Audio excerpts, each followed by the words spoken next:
Hello, everybody, and welcome to the Baka podcast.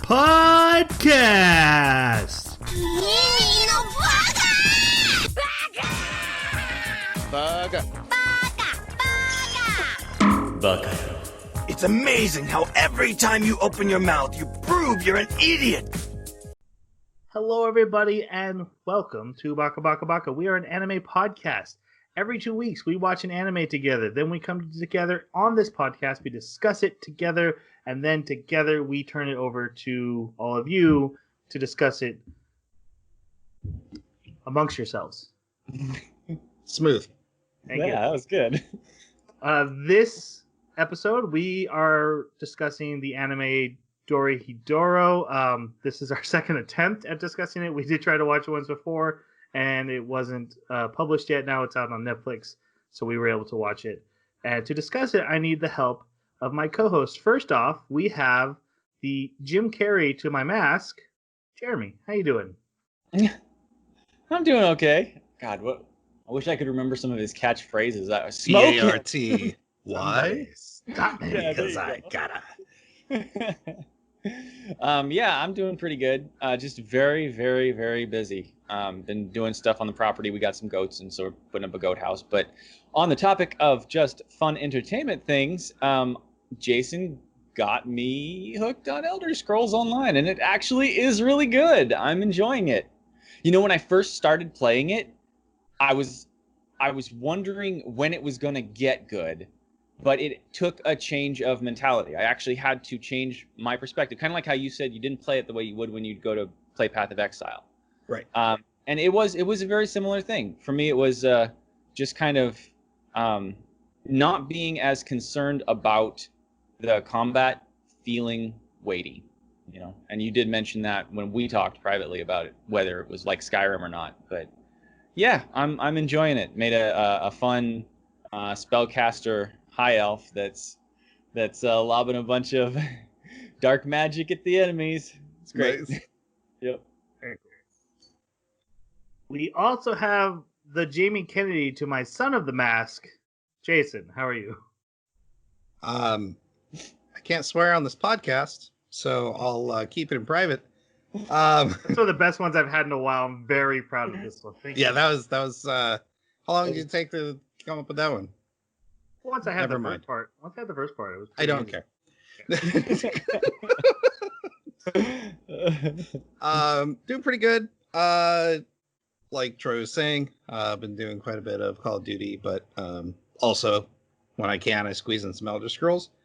But my son asked if we could do some Minecraft, and so I don't like vanilla too much because I like the modded experience, and I found that there's a new mod with a colony simulator built into Minecraft. So you're the mayor of a town, and you get to build. Then you have a builder that builds buildings, and then you hire people to do the jobs in those buildings, and then you get attacked by my attention. This you is get attacked intriguing. by pirates and barbarians, and if you have other people on a PvP server, you can have like colony. That's it. Yeah, it's pretty amazing. All right. My name is Troy. I haven't really watched anything new. I have been going back and watching, I guess, old movies. They're old movies now, but like Twister, Starship Troopers, all the Resident Evils. I've been on this very big '90s nostalgia kick for some reason.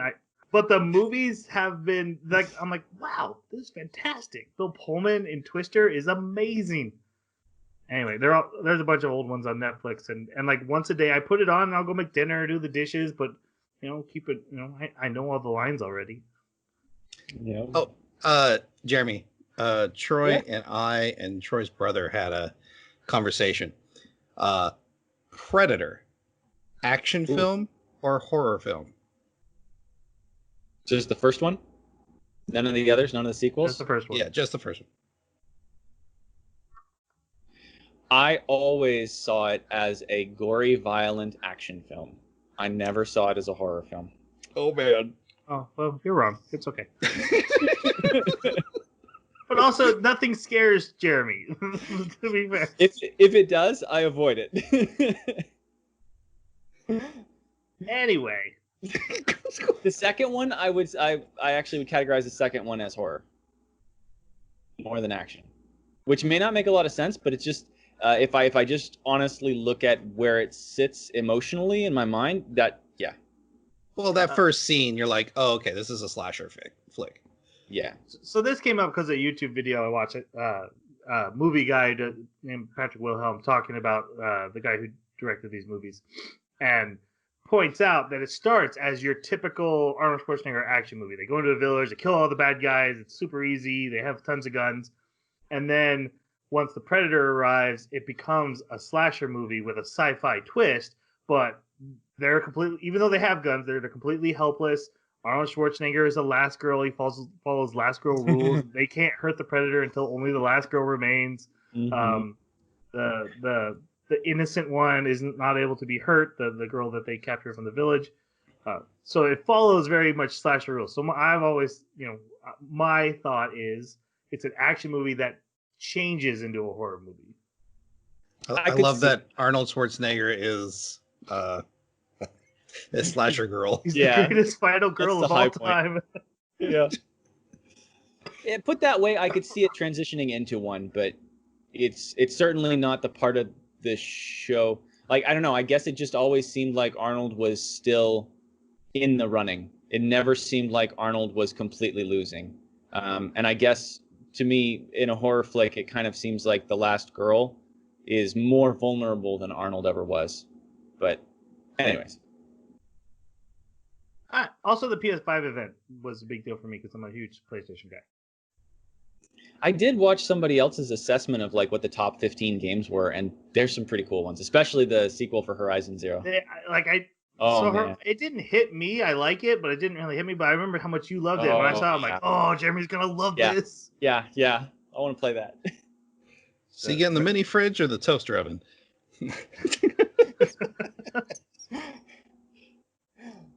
Anyway, let's go on to talking about our anime. There is a lot to talk about. This is a very dense anime plot-wise. There is a lot that happens, and then a lot of important characters.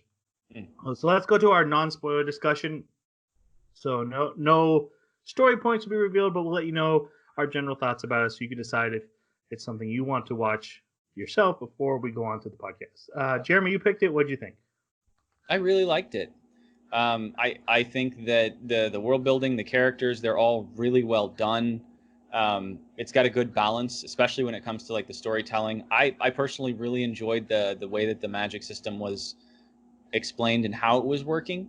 I'm really interested to see where they go from here. I'm definitely going to watch the next one, but I'm not that happy with how they concluded this season. And I think that's probably the only complaint I would have is I'm really curious whether this is going to turn into a long-running series or whether it's actually something that can be summed up in 2 or 3 seasons. And I think for me that would really make or break this anime. Jason, what do you think? Yeah, I'm really digging this anime. I remember watching the first episode and I texted you guys like, this is a trip, like a fever dream. It's the world building is so cool. It's really deep but engaging. They don't answer a lot of questions, and this is one of the first anime that I didn't feel like they needed answers because it was stuff I could kind of fill in as the anime went along, and whether I'm right or not, it kind of doesn't matter to the overall story. Also, one of the very few animes that I've flipped on the main character where I'm like, oh, bad guys are way cooler and I'm way more interested in what's going on with them. And yeah, it's a mob story in a sorcerer world. How cool is that? It's fantastic. I'm also a very big fan of it. This anime has a very unique feel to it. I've never seen anything like it. It's also kept me off guard the entire time. There's mysteries that I feel like I'm getting close to solutions, but I also have no idea what's going to happen next. There's characters that you're like, oh, that's probably a one-off character, and then suddenly they're important, or vice versa. I never knew where it was going to go. And actually, when I got close to the end of it, I'm like, I'm a little worried with how crazy this world is this is going to be a hard landing to stick. Much like Jeremy was saying, I was disappointed in the ending. Not for any of the reasons I thought I would be, though, but that's still a bad thing. It still wasn't quite the ending I was hoping for, even knowing that it's just a first season. But we talked with Gamer Dad on Twitter, a avid listener, and he said after the first couple episodes, it wasn't really hitting him, and I can definitely see where he's coming from, because he said like it's very violent, hard to watch with your children around, and I get that. I had to do this on the iPad a couple times alone in my room, and it is a little bizarre. And while I do think those bizarre stuff finally like made sense by the time they got it all set up, they do a good job of explaining that. I can see how after the first couple episodes, it's like I'm not really sure about this. So kind of be knowing what you're getting into if you watch this. There's a lot of mushroom themes, and you felt like you ate some before you started the show. The violence level kind of reminded me in some ways of like Ajin, or maybe even perhaps a little bit like that Robot Grandpa one that we watched. Yeah, it gets pretty. And also, pretty severe. One thing to watch out for with the animation is very Knights of Sidonia Ajin style. It's the exact same type or style of CG. So it's not like none of the scenes are off-putting because everything's that CG. But if you don't like that art style, it might be a little difficult to get into. But yeah, it's. I'll say at this point, I'm getting really accustomed to it, and it's getting. Yeah. I think they're getting better with it. So I hardly even notice it anymore. I mean, I clearly am aware I'm watching CG. And also to Jeremy's point, the mature violence is so graphic in this first episode, and this is kind of a spoiler, but just a character's face comes off, and you see a character's face come off skin in the first episode, and they're like, they don't hold back any episodes after that. Yeah, they don't. One thing to keep in mind, though, that, I don't know, kind of helped me, because I'm not a big fan of hugely gory anime, is that life and death is very fluid in this world. Mm-hmm. Yeah, that's very true. Things can be undone. Yes. Mm-hmm. And often are, and often when you don't think they can be, they still are. Yep. All right. With that, let's do intros, and we definitely have to talk about the outros because there are multiple. Yeah. Let's start with the intro. What do you guys think of that? It was so weird. So weird. Yes. I loved it though. The song was great. It went really well with the visuals. I'm not sure how well it represents the anime as a storytelling device, but it definitely represents the oddness of the anime. So, there's a lot you can read into it, but yeah, I enjoyed both the intro and the outros. Yeah, there was that little GIF that you sent, or maybe it was just a picture of the female character, and she's yeah, her face just when she's chopping everything up in the intro, and how crazed she looks. I think probably one of my favorite things from that intro as well is just him with a gyoza for a head.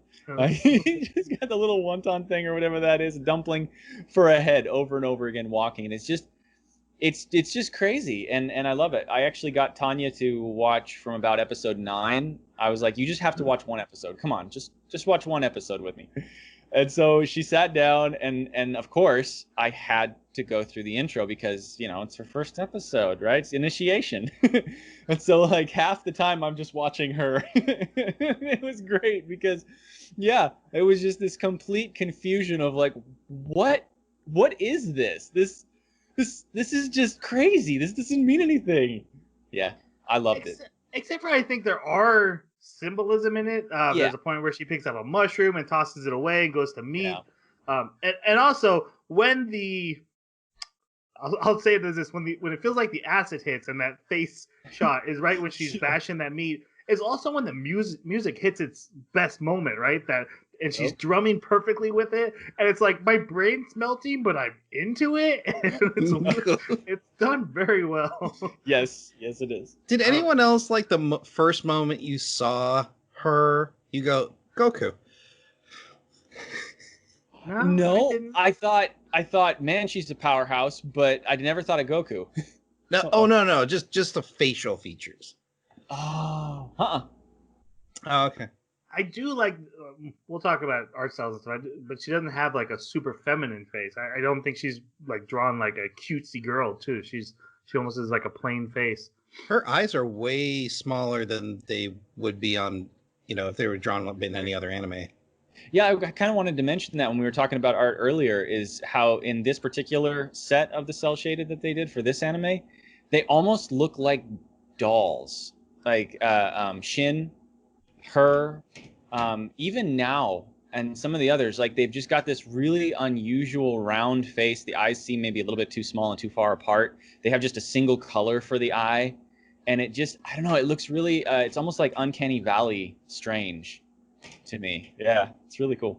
All right, so this anime also has multiple outros, and it really depends on what happens in the episode, which outro they play. At the end of the episode, the outros merge into one and with a new song. And then after the outros, there's also, and I absolutely love this part, there's a narrator who comes on and is like, what did we learn in this episode? This guy likes this food. This guy is a villain.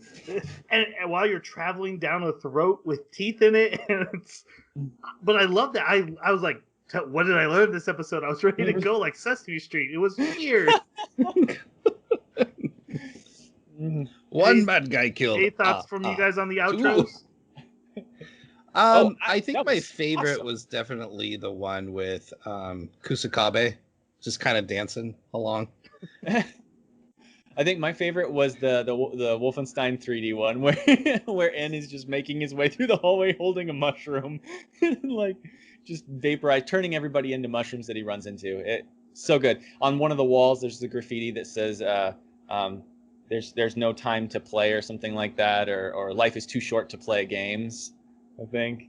And I kept trying to read the other ones, but I couldn't make out what they said. But I'm sure that there's hidden meanings in those, just like there was in everything else.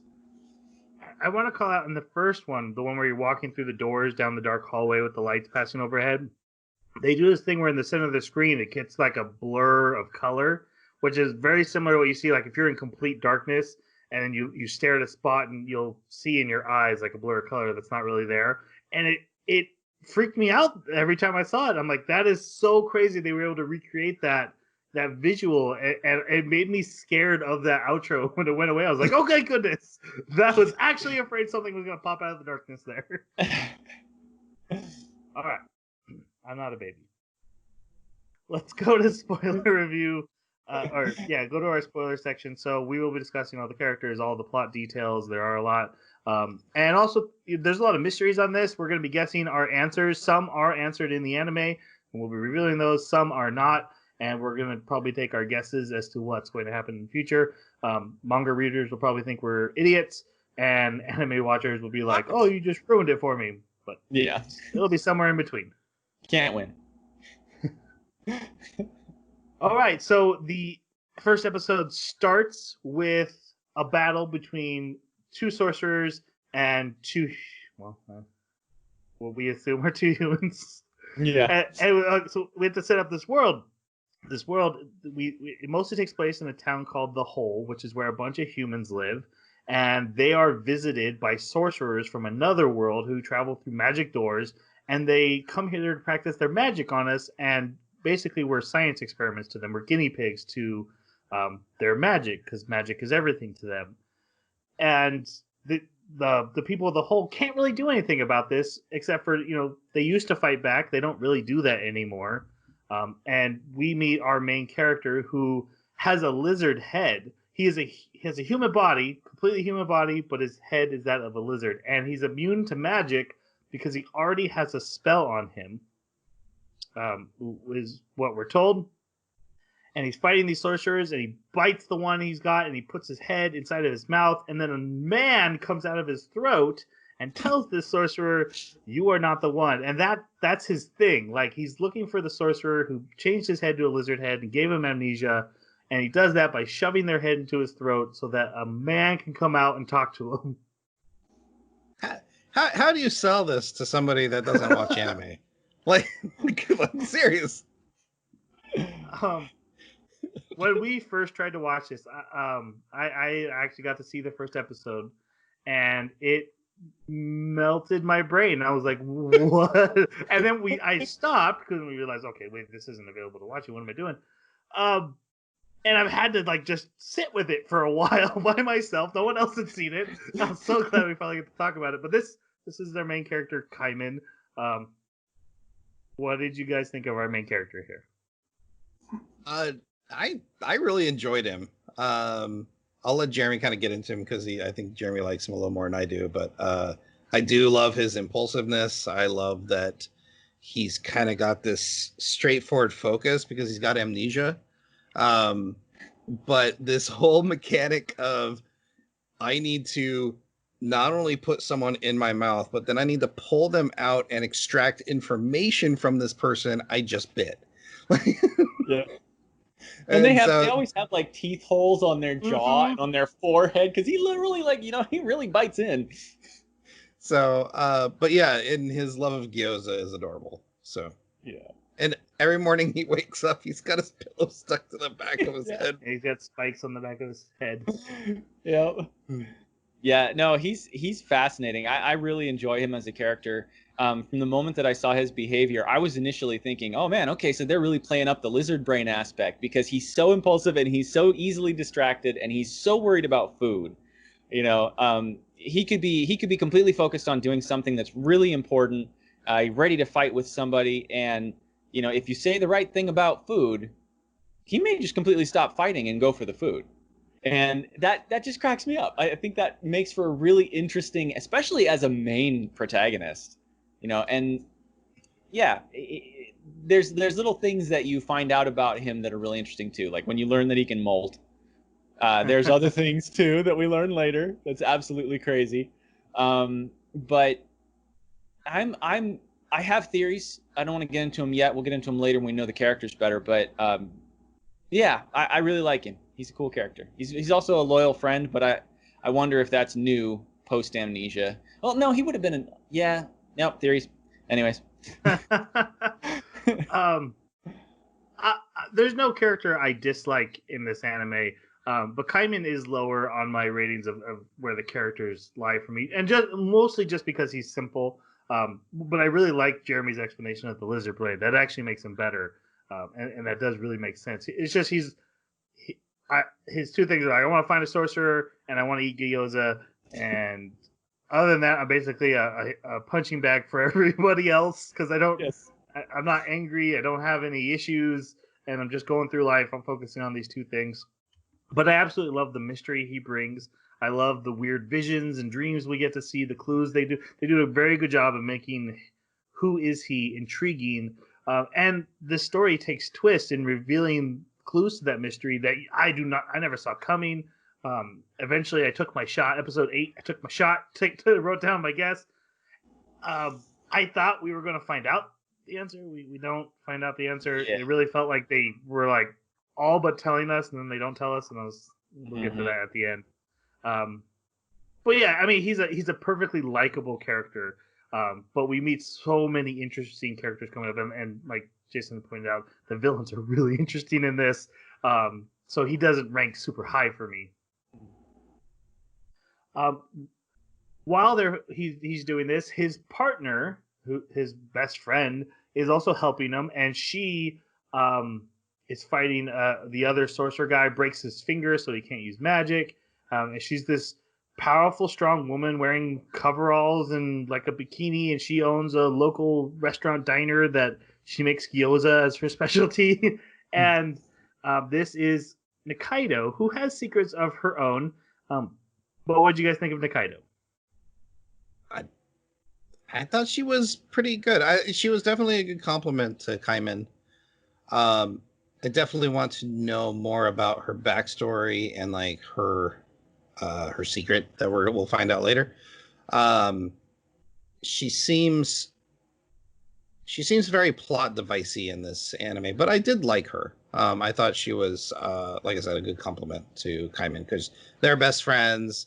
She cooks gyoza for him. He loves gyoza. They're always looking out for each other.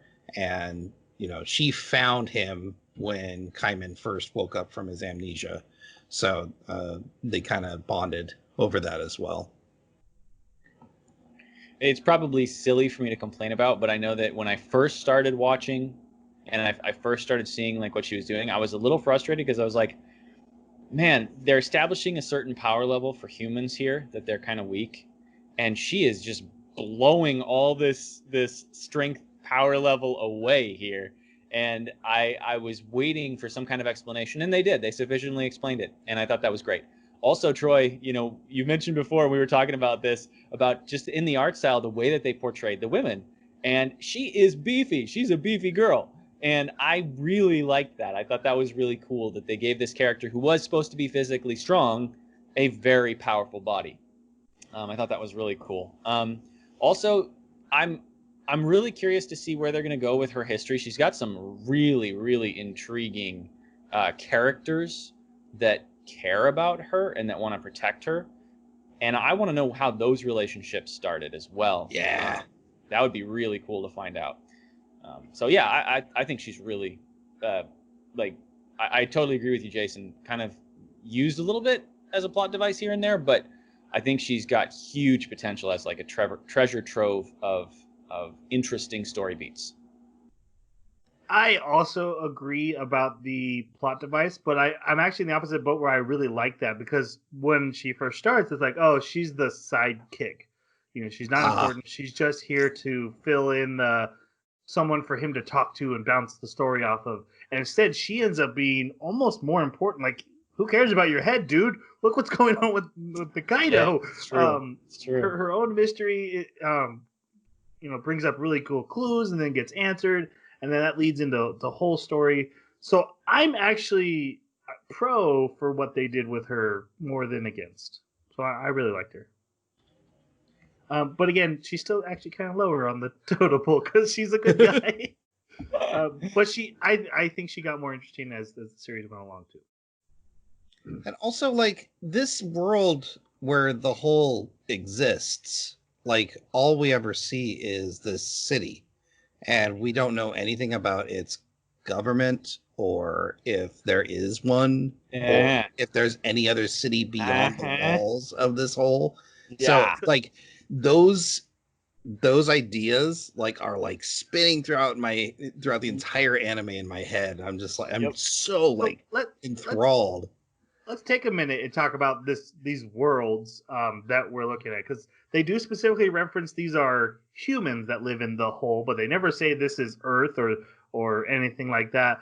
And the sorcerers, their garbage chutes and their prisons are directly connected to actual hell. Christianity hell with fire. Yes.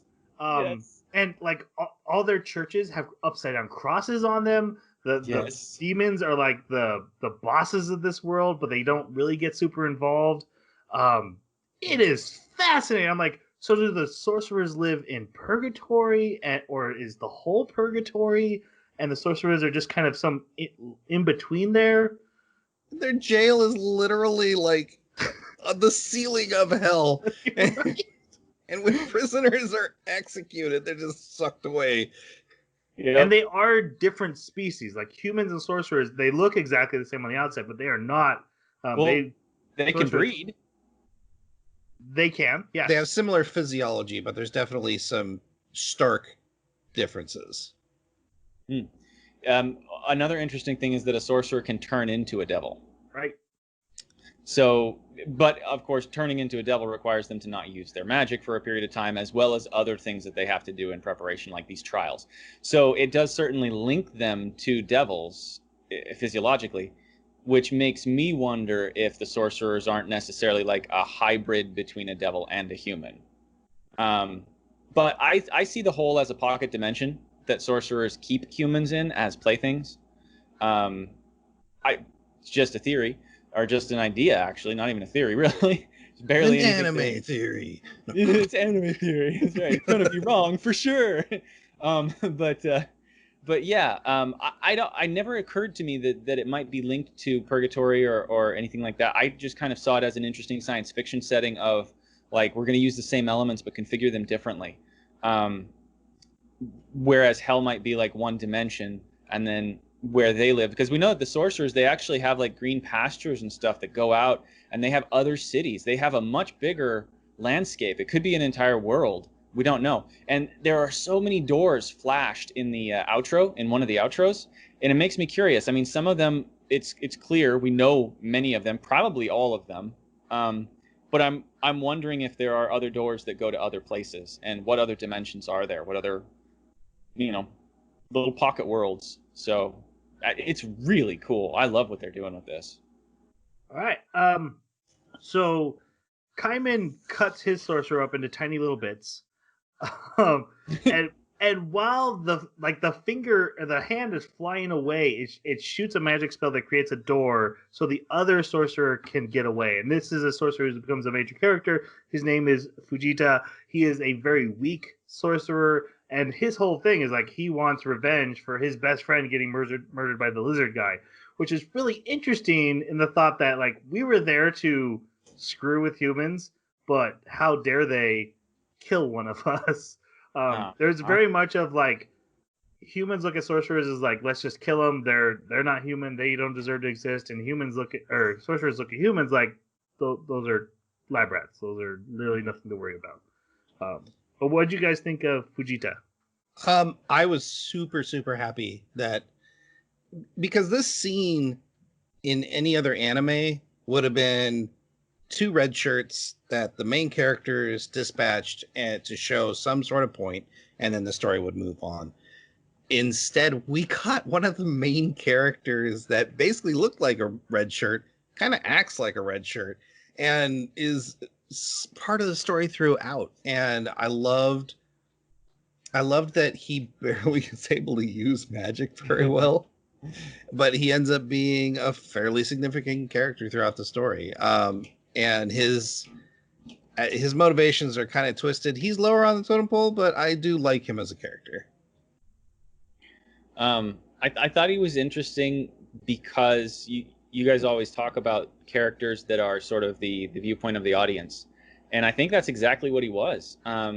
Weak, certainly going into a new family when he joins Zen's household, and that's us too, because we kind of get to see things through him in that world, what he encounters when he encounters it. As far as him being an interesting character, though, he felt like the straight man again, another straight man, like trying to figure out everything, genuinely worried about his own safety. So he wasn't really in the mood to joke. Had real issues that he wanted to resolve, which you already mentioned, revenge. And even to the point where he's going to not bother with magic because his magic is ineffective, and he'll just use a gun, which is very, very frowned upon. But yeah, he was interesting for those reasons, I think. I absolutely love what they do with him, because when I first saw him, I'm like, oh, this is going to be the villain. We've got his motivation set. He's gone to the big boss. But he's going to be like the rival. He's going to be the guy we have to fight over and over again. But no, he's a pathetic guy who got in the way of Kaiman's quest, and his whole life has now been affected by that. It completely changes the course of his life. He gets brought into this mob family, makes new friends, meets the Ebisu character we'll talk about a little bit. But it's still pathetic the whole way through, and it still wants to do right by his friend. Like, he has good motivations in his own way. I like, he's this wild card in the story. I never knew where they were going with him, and I was always pleased with where they went. I did love the fact that you had this world of magic, and then you had but the people that had guns were the magic users that couldn't use magic well. Yeah. He's also the first example of something that drives me crazy, but is also genius. His mask is horrendous. Like, it's this red band across his eyes with this long, creepy nose. And he takes it off, and he's like this really normal, handsome-looking kid. So many sorcerers wear these hideous masks that like show gums and teeth, and they're super handsome or good-looking underneath. They're very, and I'm like, this world is so messed up. Take off the dang mask. Yes. But apparently masks give power. Yeah. Or give augmentation. Yes. Yeah. They do serve a purpose, but they're also very, very ugly, and I just find it super fascinating.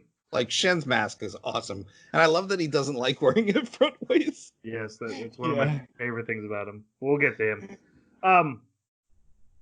Yeah, so when he gets back, he talks with his boss, who is the leader of this gang family.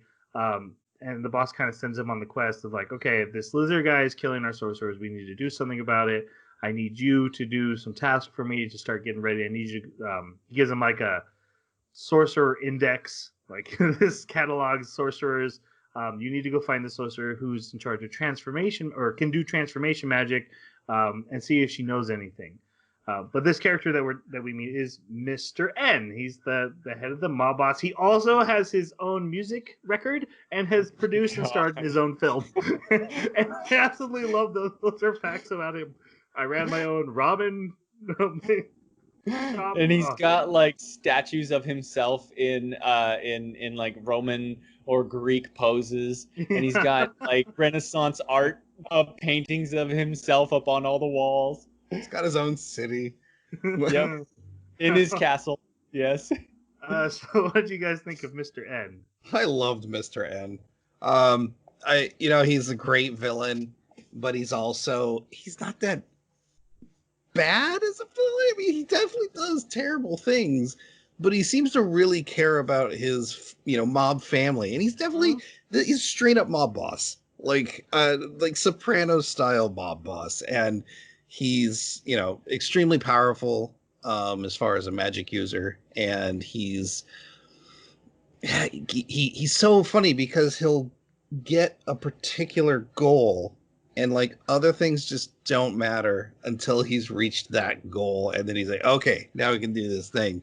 And then also when he gets his pet, that's hilarious. Oh god. Like, he doesn't have a servant cleaning up after the dog, after this animal. He's doing it because he just loves it so much. Yep. And he doesn't love it because it's, a cute, adorable pet. He loves it because it grants him an ability that nobody else has. That it's this amazing catalyst, this ability for him to use. And yeah, he's a fascinating character.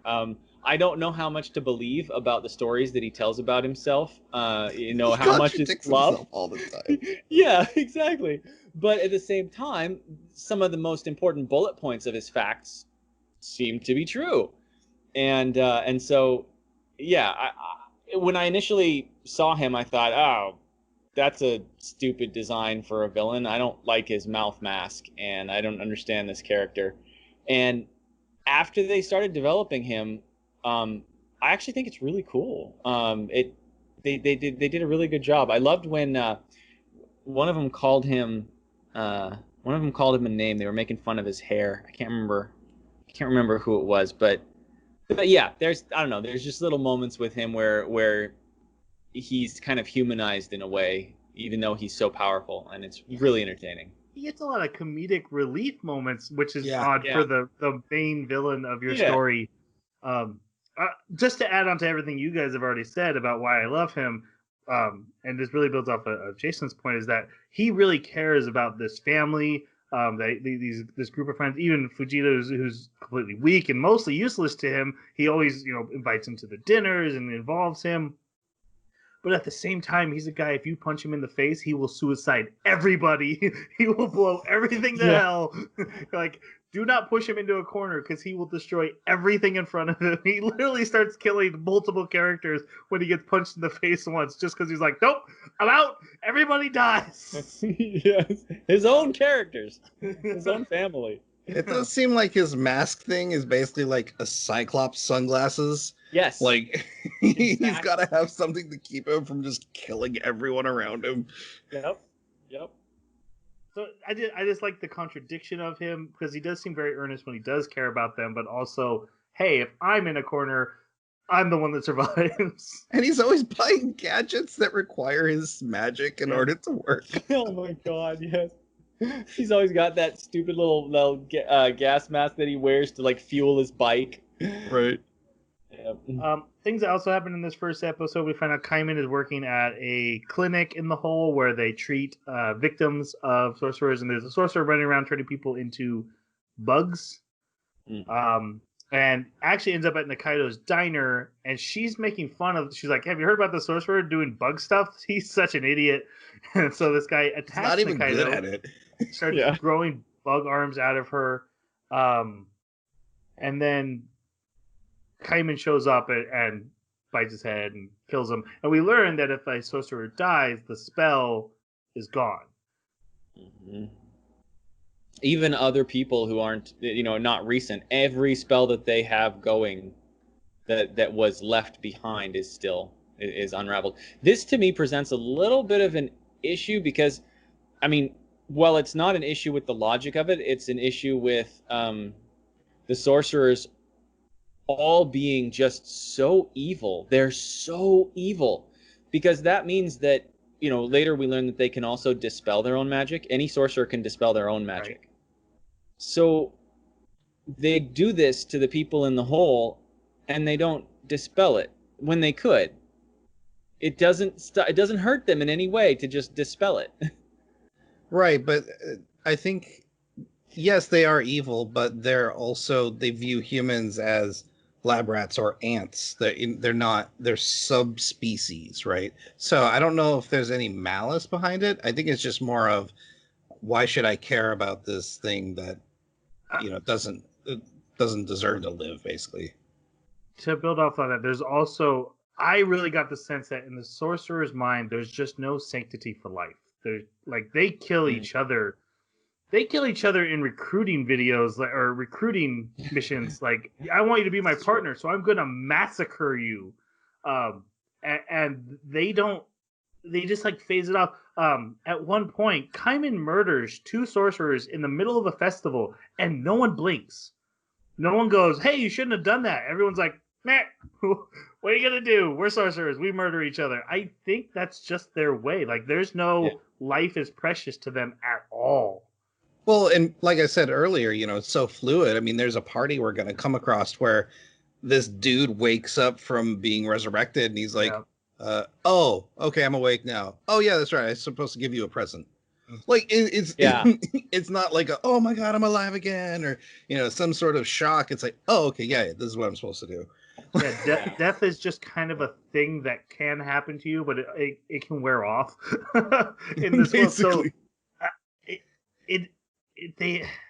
So this kind of makes them all sociopaths, basically. Sociopaths and psychopaths. Because basically they're that way to each other, and they're also that way to the humans. Because I do agree with you, Jason, as far as the way they look at humans. I just find it to be so, what that says about their psyche. It's so, wow, they are so evil. They live with demons. So, they do. You're right. There's one character that's different of the sorcerers, and it's Shin. And I think it might be because he's half. He seems to feel it a little bit when he murders randomly. He also seems to not like to do it as much as everybody else. There's multiple times where he goes up to a building, and he's like, "All right, let's see if we can just not kill people this time." Yeah, and of course it always devolves into terribleness. But he's just like, "My intention is, let's see if we can talk this out first." Or I just need to kill that one guy, and then 10 guys will get in his way, and he kills them. And he's like, I didn't want to kill all of you. That was pointless. I don't know. It's almost like he's the trope of the vampire and how it changes your behavior. It's almost like they're like that, and because he's a half-breed, he's got a conscience. Kind of. Yeah.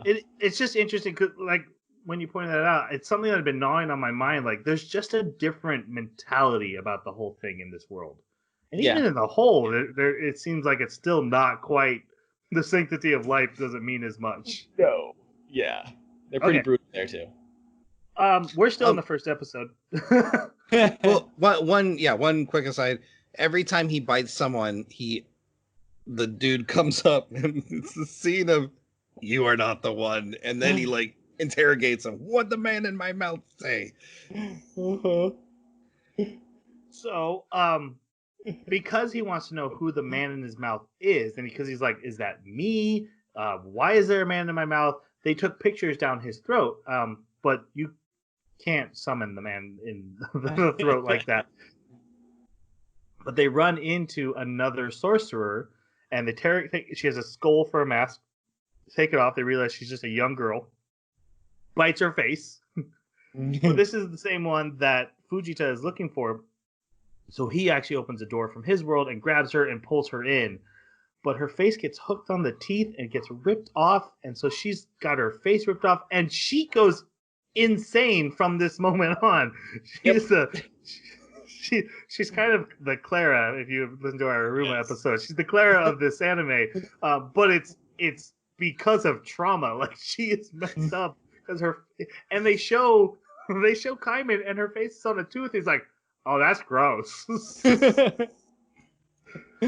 But this is one of the sorcerers he doesn't get to interrogate. He doesn't. But thoughts on Ebisu, our Clara of this anime? I like her because of the Clara-ness of her. Her moments in the background always steal the scene. It's pretty great. But also, like, she's got real issues besides the trauma. Like, she's obviously addicted to this substance we'll learn about later that's basically cocaine in their world. She's also, she can't control her magic well, and it seems like she's in the same boat as the other guy where she's not very powerful, but then she'll just release massive amounts of smoke. So she's fascinating, and I'd love to learn more about her, or at least watch how she develops. But yeah, she was fun to watch. Mm-hmm.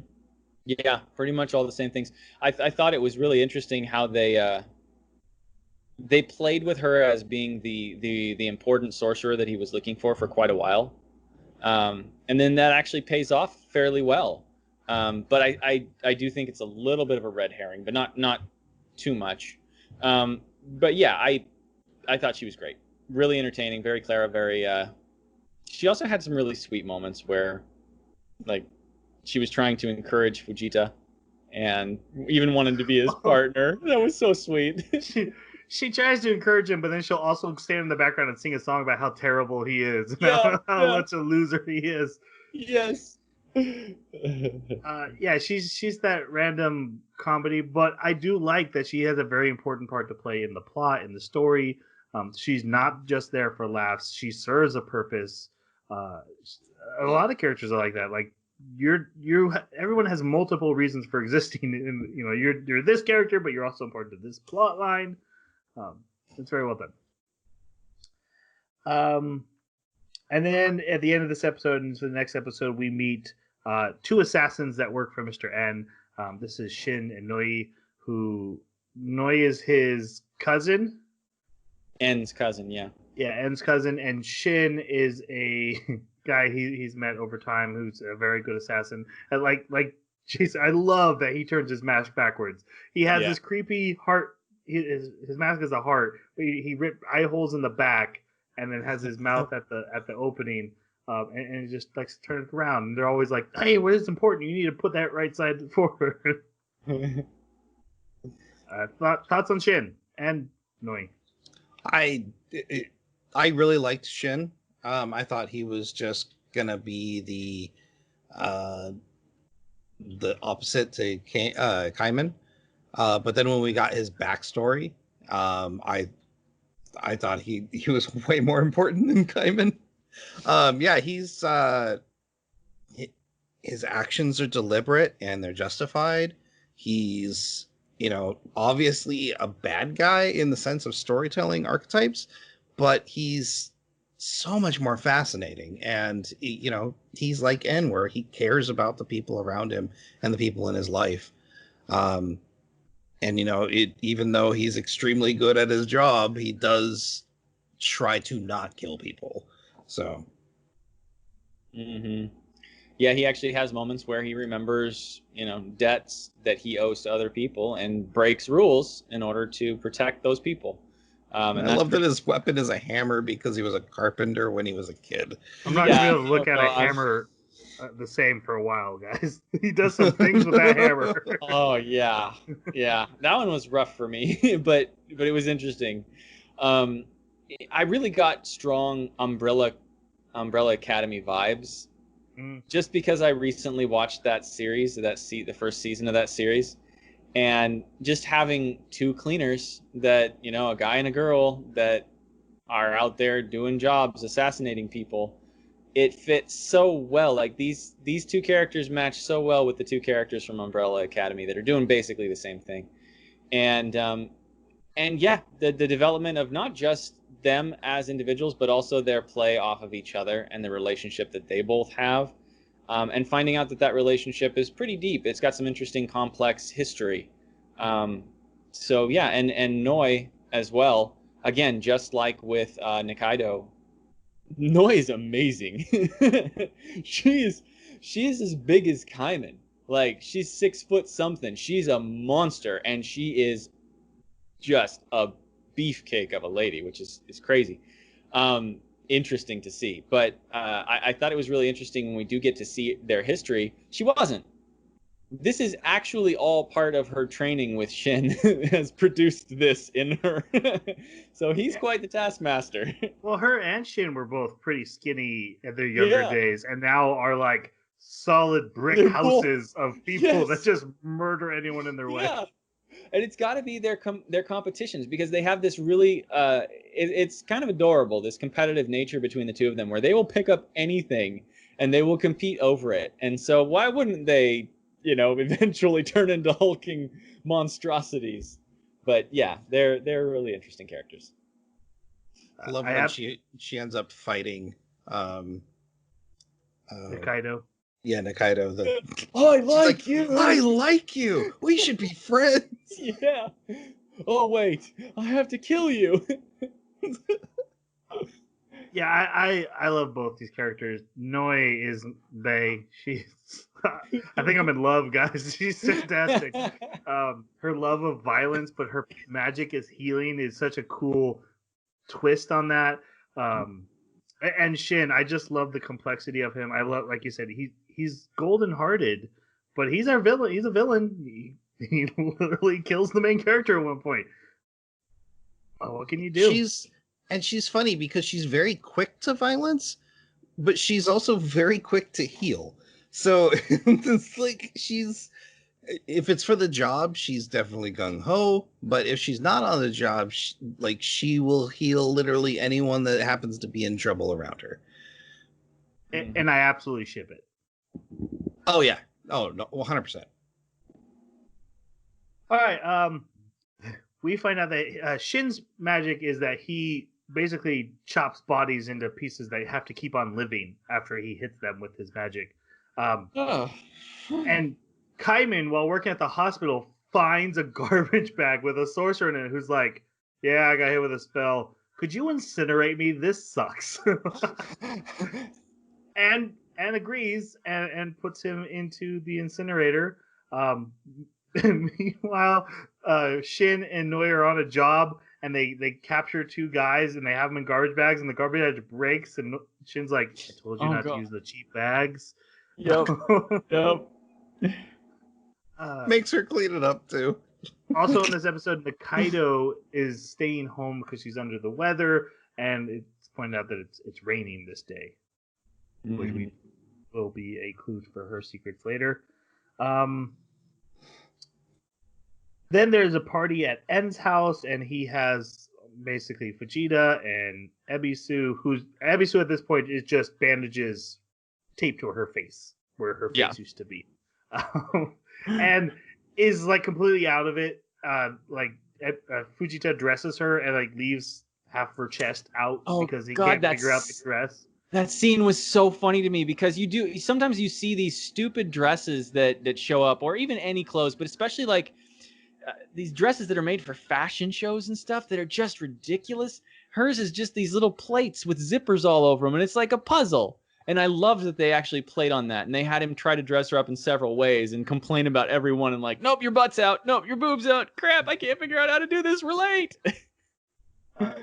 So they go to this party, and En assigns his two hitmen to kill the lizard guy. And they have a performance where these transformation sorcerers come out and turn into the lizard guy and Nikaido, so they know what they look like. But then they turn out to be actual assassins against En, so he turns them into mushrooms, and everyone's like, wait, we're eating mushrooms. Oh! Because En's power is to turn everything into mushrooms. Yep. Now, they said something about did these two get away, or those weren't their real bodies, or something like that? Because it sounded like he was worried that the two people that he turned into mushrooms were not really the people that he was trying to get. I think he may have just been saying, well, these weren't the real ones. You know, we're going to have to get the real Kaiman and Nikaido. Oh, okay. But, I thought he was saying Yeah. that these aren't the actual people I hired. Like, these assassins snuck in and took the place of what I wanted. oh. But I'm not sure. Okay. I didn't Yeah. write down what he said. Oh, and it never comes up later. So Yeah. Kaiman and Nikaido go to they go on a drive, and they have to stay in a hotel, so they must drive for a while because they stay in a tent hotel. Nikaido is attacked by some gang members, and she kills two of them. My favorite part, she hits a guy so hard his eye falls out, and then she steps on it, and the guy goes, "Oh, why'd you do that?" Yeah. That's my eye. But they end up going to see a sorcerer called the acupuncturist that they got a tip that is there. Puts him in his mouth. He's not the one. And the guy's like, "Don't kill me, don't kill me. I have the power to change faces." That's why they wanted to see him. And he does it to Kaiman, but instead Kaiman just molts his skin off from his face. because he's the acupuncturist, so he's got needles everywhere. Yeah. He's like, "This hurts." The next episode, this is episode 3 now. A lot has happened. Third episode, we find out that in the hole, because of all the magic that's used there, it's gone up into the atmosphere, comes down in the rain, and once a year it brings the dead back to life. And the way the humans have dealt with this is now when they bury you, they put a point tag in your skull. It's So dumb. when you come up as a zombie, everyone goes out and kills the zombies, and you This is so collect dumb. tags for prizes. This is so dumb. So It's like this whole thing is so dumb. it's a zombie hunting holiday Yeah. episode. Because, like, people die during this zombie hunting holiday. Oh yeah. And they could very easily just eliminate this whole issue by burning the bodies or by cutting the bodies up into pieces before they bury them. Like, just do a little bit of preventative measures. But they know this. Clearly, they know this. And instead, they're like, let's make it fun. Oh. So Kaiman and Nikaido are they're usually the top killers, and they want to get a meat grinder for making gyoza. And they team up with the doctor, who they lose almost immediately, and you see like the doctor just running from zombies for the whole episode. Meanwhile, Shin and Noi come to this world with Fujitan and Ebisu. Ebisu turns into a zombie. Yes. She gets bit. Yeah, because Noi heals her face, so her face is back to normal, but her memories aren't. And then in this episode, she gets bit and now is a zombie, and she's like chasing Fujita around the whole time, like, I get you. But then Shin and Kaiman fight while Noi and Nikaido fight. Nikaido loses, gets hit so hard you think she's dead or knocked out, but we find out she's faking it. Shin beats Kaiman, drives his hammer, the pointy side, into his neck, and rips his head off. Well, Kaiman's biting him to find Right. out if he's the one. Because he gets him at once, and then Kaiman gets back up and stabs him, and then, he gets Kaiman's head off. Oh, that's right, because Shin actually gets to see the guy in his mouth. Mm-hmm. And Nikaido then grabs him, opens up her skin, and uses the spell to create a door, and her and Kaiman get away, and we find out she is a sorcerer as well. And Kaiman ends up stabbing Shin in the chest, right? Before biting him, yeah. Yeah. Which Shin just kind of shakes off, doesn't care about. Kaiman grows a new head. Yeah. And Nikaido managed to snag the old one before they left. Yep. And so he's in the hospital, and they're like, lizards grow some parts back, but not that part back. What the heck? Yeah. And then this is when Nikaido tells him the story of right before she found him, she saw a headless corpse, but then the headless corpse got up and moved. and disappeared. And then later she found Kaiman, and she's like, I think you were the headless corpse, dude. And so he decides he wants to dissect his old head to see what's inside of it. They do. The lights go out, and they go off to figure out what's going on. And a voice talks to him in the dark, and then someone steals his old head. Mm-hmm. I forgot about this. So I was going back through my notes. There are multiple times where a mysterious, not seen character interferes with the plot or with the characters. Nikaido gets stabbed at one point, and I remember the Nikaido getting stabbed, and I was like, "Oh, but that could be anybody." But then I remember when I was going through my notes, remember this, and like, "Oh no, someone's around all the time, getting in the way of them." And that I thought I had most of the mysteries figured out. This one I don't. I don't know what this is. Yeah, it's my running theory is that there's like an apparition that basically is attached to Kaiman that is attached to the man in his mouth. That's my running theory. But I think it was interesting because they got the brain out of this head, they weighed it, and they're like, oh, it's a normal human brain. And they didn't get the lights didn't go out and his head was stolen until they tried to get in the mouth. Mm-hmm. And I thought that was interesting. Mm-hmm. I think the apparition is part of that spell that's put on him, and I don't think it's I think it's actually the real him, maybe the magic of the real him. The gas mask guy, because we don't know what that guy's magic was, and I wonder if that's what his magic is. And I have a feeling that the original Kaiman is a sorcerer. Yeah. Mm-hmm. I agree. I do too. I think he's Gas Mask Man. I do too. Kind of. Anyway, I think he's a mashup of 3 different people, but that's just my theory. 3? I only 3. See 2. No, I think it's those 2 and one other mystery person that we don't know of yet. The guy from the Mushroom City. All right. So Shin reports to En, and En has a plan. So they go to see a guy named Mr. Turkey. He's called that because he wears a Thanksgiving turkey on his head as a mask, and he has the ability to create dolls of other people. Out of a duck.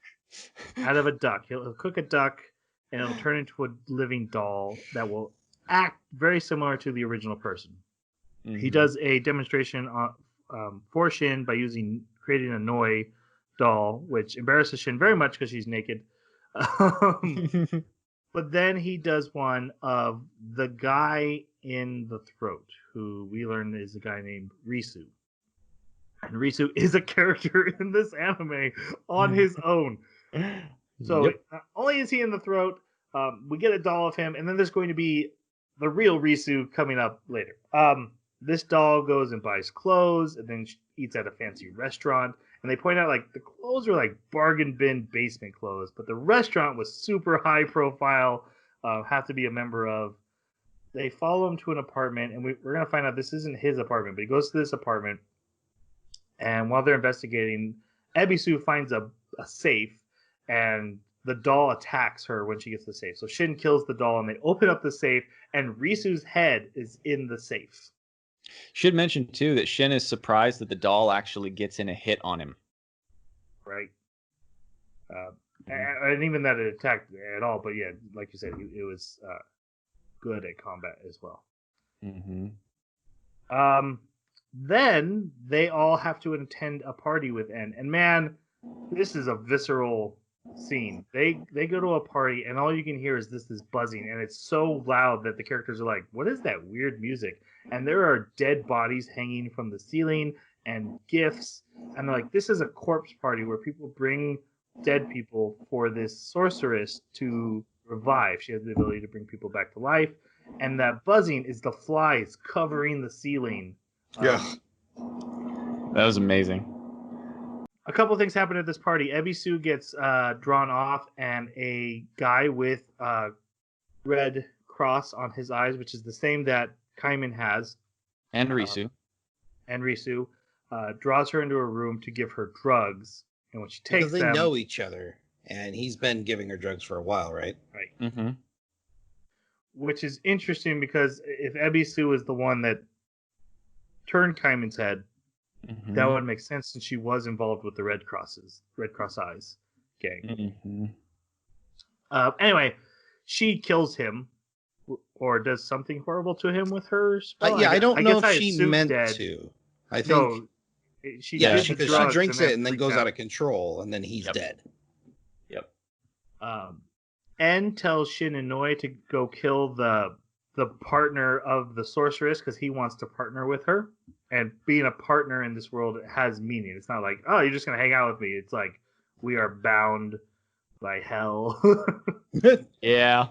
And when they go, they see they're both taking drugs, and En realizes she's a fraud. So they kill them both. But she has a little cat dog thing she carries, and that's actually what has the ability. Also, super fascinating how you bring people back to life in this world. All sorcerers have a tumor behind their eye that looks like a little demon. And if you bring that back to life, then the sorcerer will come back to life.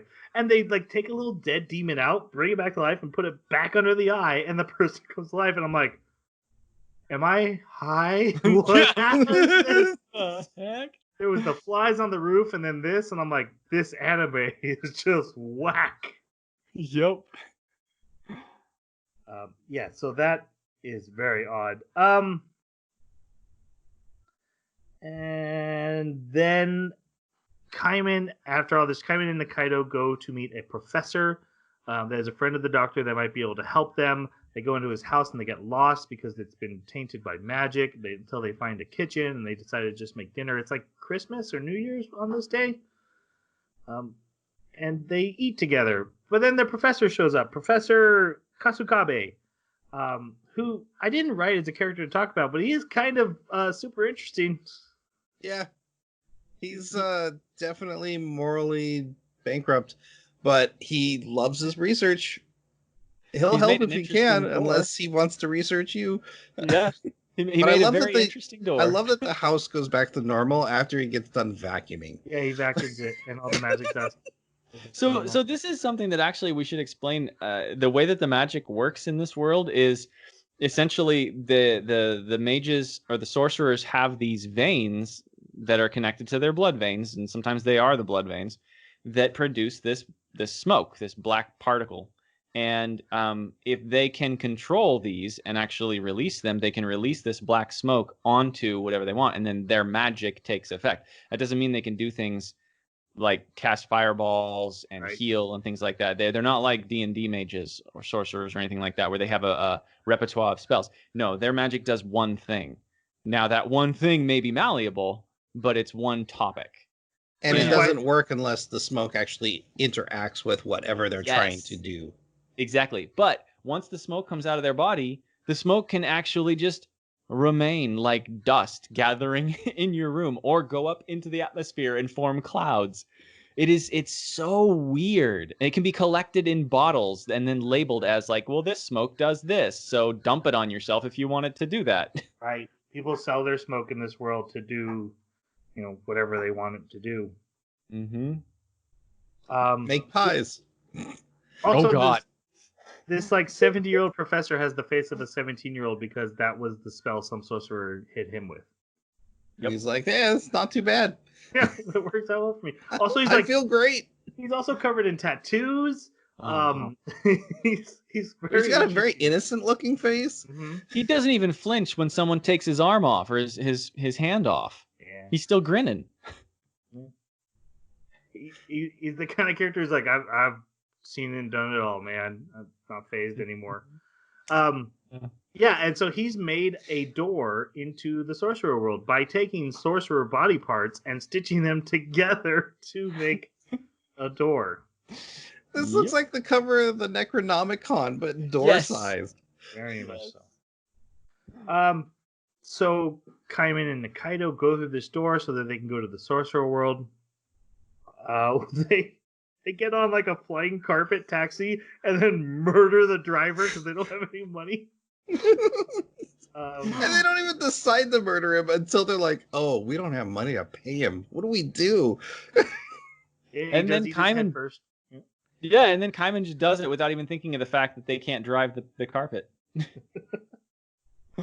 Fujita and Ebisu are harassed by like these literal jokers, sorcerers, and so Shin and Noi just come and murder them for messing with their friends. Yep. And then Fujita's like, "Hey, train me, help me," and they're like, "Yeah, that sounds hard. I don't want to do that."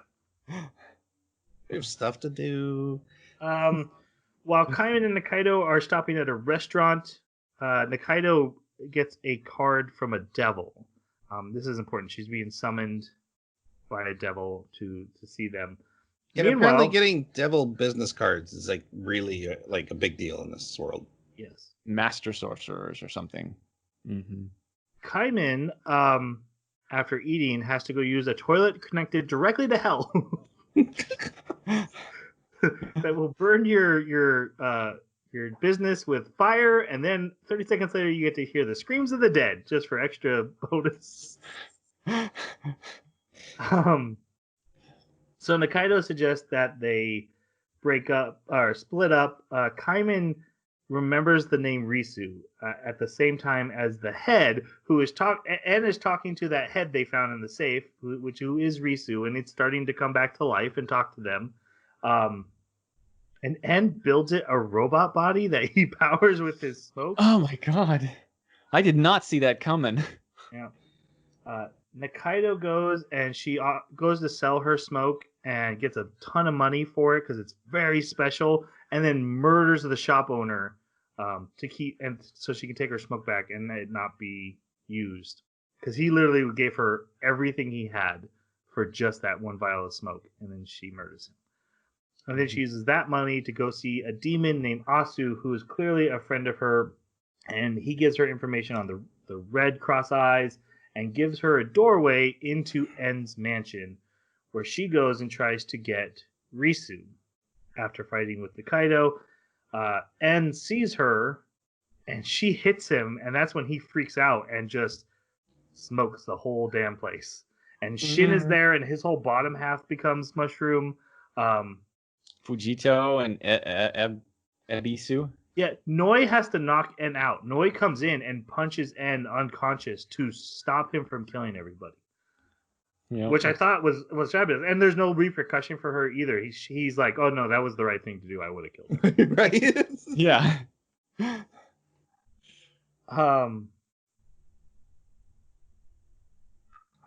Yeah, so that all happened, and I'm catching up in my notes. She does get hurt, though. She actually grows a mushroom out of her back and makes her way back to Kaiman. So he gets her back into the hole so that he can take her to the hospital. Well, that's right. He freaks out because he's like, "Yeah, I tried to like cut it off, and as soon as I stabbed it, blood started coming out." Connected to her. And he's able to save her. The doctor also tells Kaiman at this point that you know she's a sorcerer, right? And Kaiman's like, "Nope, that's not true. You're an idiot."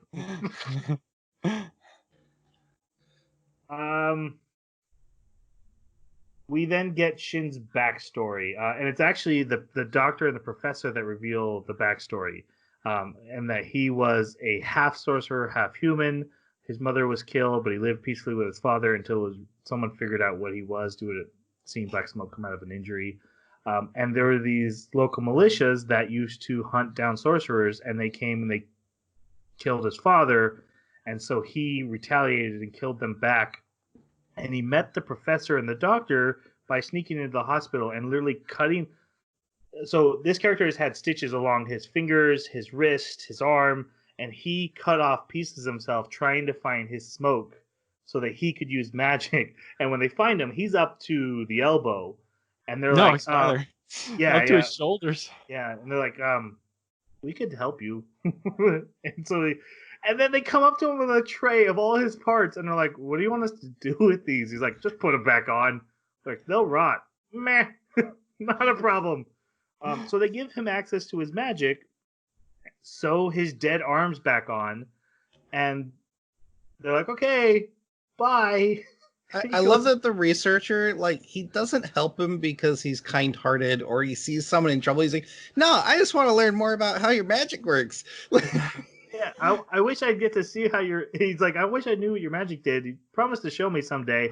And then, like, the next day, all these dissected body parts are coming in. He's like, oh, I guess that's what his magic did. And they're still moving and moaning. Yeah. Now, I do have a little bit of a problem with this. I'm going to voice it. So we see that Noi's healing ability is incredibly powerful. There's one point where she restores an entire body to a head. But he still has stitches.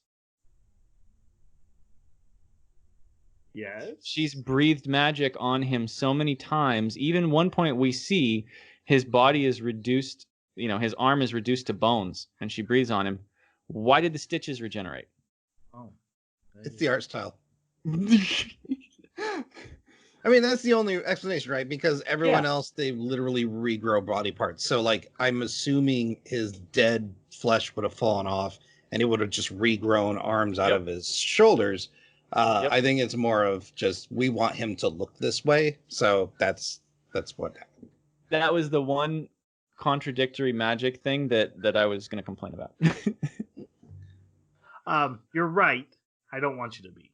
Because I absolutely love the way it looks. Yep. Then someone abducts Nikaido from the hospital, and Kaiman goes after them, chases them into the sewer, where a giant beetle monster is also down there and attacks him. It's anime. He gets away from the giant beetle monster, finds the guy, and the guy is a human who wants to be a sorcerer. And he's collecting magic excrement? Yes. Yeah. And he's like, I just wanted to join them. Kaiman cuts his feet off and feeds him to the giant beetle, who seemed to be working with the guy at the time. He seemed like they were partnered. The beetle's name is Johnson, by the way. Shocking. Shocking! And yeah, he rescues Nikaido. And the guy, while he's dying, is like, hey, I saw your face and Nikaido was there, or something, like he was there the day Kaiman showed up. And then that's kind of dropped in this season, so I don't really know what that builds to anything. Mm-hmm. All right. We're getting there. So dense. Okay, Ebisu, they find her smoke. She had sold her smoke, and they're like, oh my god, we have Ebisu's smoke. We can study it and figure out what her magic does, because we haven't been able to figure out this whole time that because she's been crazy. And she hasn't been able to do magic. Meanwhile, Fujita is like, I'm not waiting anymore. I'm going to the hole, and I'm going to go kill this lizard guy. I got a gun. I'm going to go do this. And Ebisu goes with them. When they're like, okay, how do we do this? I love the disguise. We got to wear disguises. I love hole, the shirt, in English. And I'm like, oh, that's so good. Instead of like, I love NY for like New York, that's hole. I love hole. Yep. I just love all the weird context you could come up with that. Yes. Anyway, they're like, how do we find this guy? And there's a poster for a baseball game that's going to happen between the two rival hospitals, and Kaiman is in it.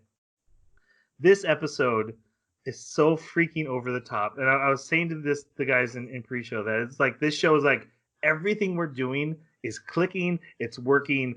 Let's push it to the max. Let's press on the gas and do a baseball game. That still moves the plot forward. It's still important. There's lore stuff here. But we meet new characters because they need more players on the team. Yeah. Yeah.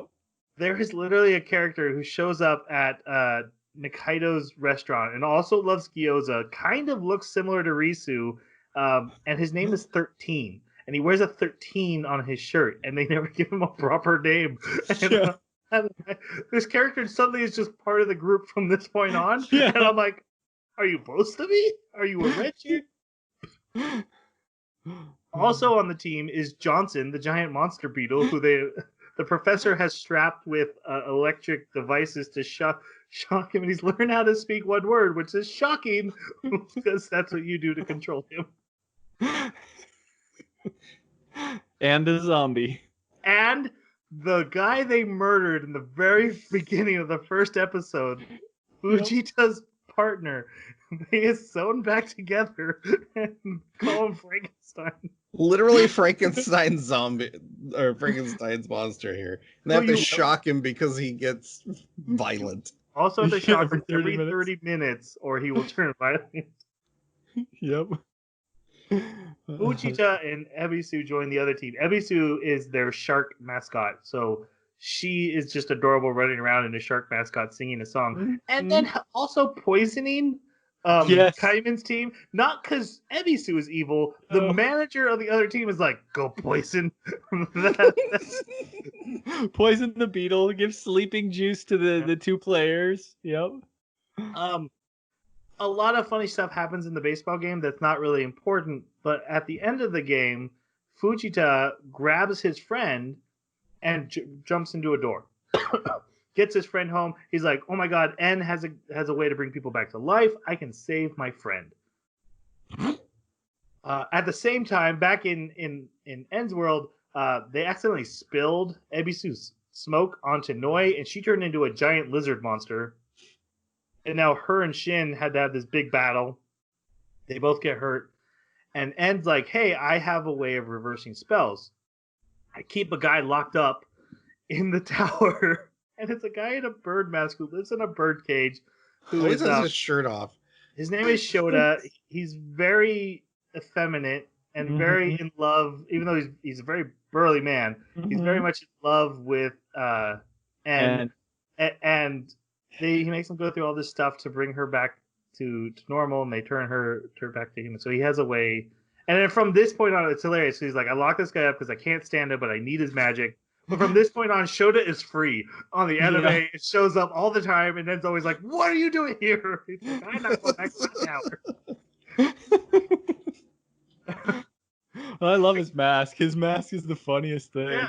It's like a Tweety Bird head. Yeah, it's like a blue Tweety Bird head because the beak is super tiny and his head is like really bulbous.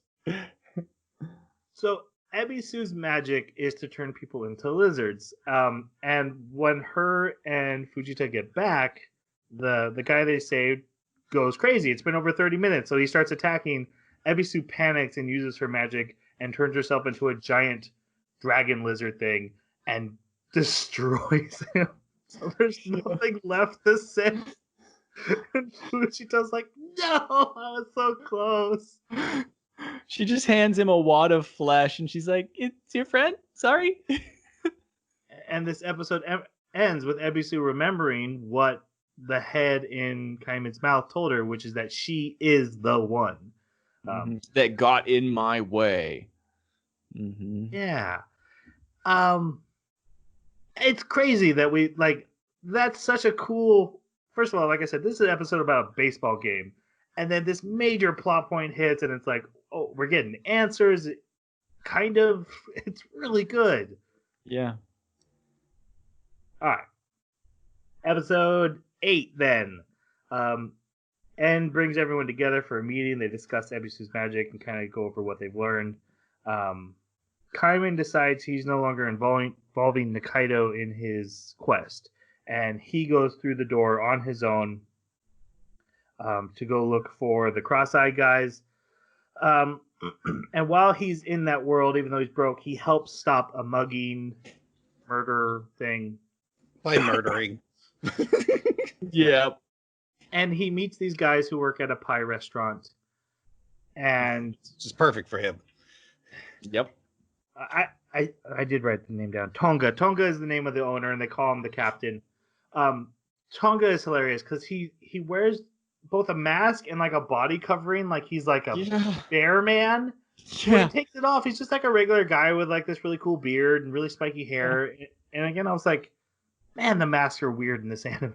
Well, it's not just him too, because he's got his partner that's there, and she's wearing like a Pikachu outfit or something, basically. And it's super weird. It's like they're both furries or something. Yeah. Yeah. Yeah. Anyway, after this, basically Kaiman is allowed to work for the restaurant and stay there and get free food. So he has a place to stay. So, like we had mentioned, it's very important for these sorcerers that they have partners. And then on the blue nights, it's like a couple nights long, you can go capture anyone. And if you get them to the demon house, you can sign a contract and be bound together for however many, 4 years? 4 years. 4 years. Yeah, 4-year contract. Feels like a cable bill. All right. And so, Risu, who has escaped now and is on his own, he goes back to his home and is a little bit worried about his robot body breaking down because he's running out of gas, smoke. And we kind of get some of his memories about like a job he had to do and how he couldn't involve his partner, who is named Ikawa. Mm-hmm. And like Jeremy said, I wrote down here, is Risu's partner really Kaiman? And I think that's where we're definitely heading. And they really point at that, and we still don't know for sure, though. So that is a guess. And we find out that N is specifically looking for a sorcerer who has the ability to control time. And that's who he wants to partner with. That's been his quest, really, this whole time. It's very important to him. And the night, all of his family or his gang, all these characters get ready and prepare for the Blue Night. They have applications come in. Fujita Kids 2, we learned one of them is from himself. Shin and Noi, who are currently partners and plan to partner, find out that these two other sorcerers want to partner with them, and they're like, oh god, that's not good. And then the night of the party arrives. Kaiman breaks into it in disguise, even though he's supposed to be working. He steals a guard uniform. He ends up having to clean a toilet because of that. And then basically, like I said, if you get into the demon house with a partner, you can form a contract with them. My favorite part of this was like a stack of applicants came for his dog cat thing. And so he threatens everyone from the stage saying, if anyone tries to contract, I will murder you. Yep. Also, at the end of this episode, Noi is attacked by one of the people that wanted to contract with her, and she is kidnapped. And then not too long after that, Shin is also attacked and kidnapped. I went too far. Risu goes to the festival. He's looking for his friend. Kaiman changes back to his regular mask. And then we learn about, this is where we learn about how Shin became working for N, which is a story about a ramen shop he used to have. We see Shin dine and dash with his decaying arms at his side, running away. And we learned that Noi was going to become a demon. They ended up becoming friends. And the same guys that are attacking them now attacked them then for that Blue Festival 3 days before Noi was going to become a demon. And she has to go a year without using her magic. She had 3 days left. They defeat them, literally like crush their heads and kill them. Mm-hmm. That's really important because they kill these guys. But they get one shot off. Shin takes the blow for them. And Noi uses her magic to heal him, thus losing her demon contract. And so they become assassin buddies together. I think some point we missed a part where they attacked a gang and they did that cool combo attack. Where Noi healed Hammer. Mm-hmm. Yeah, they were attacking the cross-eyed people. Yep. Yeah, how come you didn't call out the Hammer getting healed? You care about the stitches, but that Hammer is fine. Well, his arm didn't necessarily get blown off, so I thought the Hammer was still clung by the skeleton. That's what I thought too. But the Hammer gets damaged, but then also healed. Did she heal? Really? I didn't see it get damaged. Yeah, I didn't know that she could heal inanimate objects. That's what I'm saying. It looked like it was disintegrating. Anyway, I skipped over that. It wasn't really important. They were to capture a guy that talked to Risu. Did his sleeve get healed? Yeah, his clothes got healed. Okay, then she returns things to the previous state. Huh. Interesting. Kaiman gets caught by his boss and he gets in trouble, but they forgive him. And he goes and buys a giant gyoza, but he gets hit by the guy who captured Shin and drops it. And so he gets pissed and he gets in a fight with him. And he ends up fighting these two, the guys that are abducting Shin and Noi. And he kills one, he murders one. And the other one gets turned into a meat pie by the waiter of the restaurant he works at. Which is one of the most grotesque scenes in this entire anime. Oh my god, yes. Well, what he's referring to is later, Noi and Ebisu and Fujita are looking for Shin, who was in a body bag being carried by this guy, and now just laying on the ground, which Noi sits on for some reason. Yep. And Ebisu sees the meat pie on the ground and just starts eating it, and Noi's like, "You shouldn't eat food you find on the ground." And we've already seen him eating mushroom people. For some reason, because it's a meat pie, it's worse to me. It just was. It's just worse. Yes. And also, it has a very strong effect on her gastrointestinal system. Yep. Risu actually is the one who releases Noi. He's looking for smoke, and he opens her door at the box she's trapped in, and she lets out this ton of smoke and gives him back his body. He goes heals her and him. Yep. Uh-huh. So yeah, he has a body now. Then we've also learned Shin has a dog. Oh, and the one person who applied to be Fujita's partner was Ebisu. And then En sends a mushroom monster through her body, Nikaido's body, to attack her. And she's having dinner with the doctor, the professor, 13, and the doctor gets killed like immediately, doesn't he? Yeah. Oh, and Johnson's there. He thought it was shocking. He's the one battling the monster. They run upstairs. She puts on this power mask that the demon Asu had given her to fight, and she defeats the monster, but it turns into a door underneath him that sends them all to En's mansion. It was all a trap. En's like, "I got you. It's Blue Knight. Let's go sign a contract," and the rest are captured. They go to this devil house, and they literally like take a handle, stick it to your chest, and open your chest and tear out. Amazing. You have a contract organ inside you, and if someone else signs it, and then they swap, and so she's bound to him. And apparently you can force it. Like it was 100% against her will. Mm-hmm.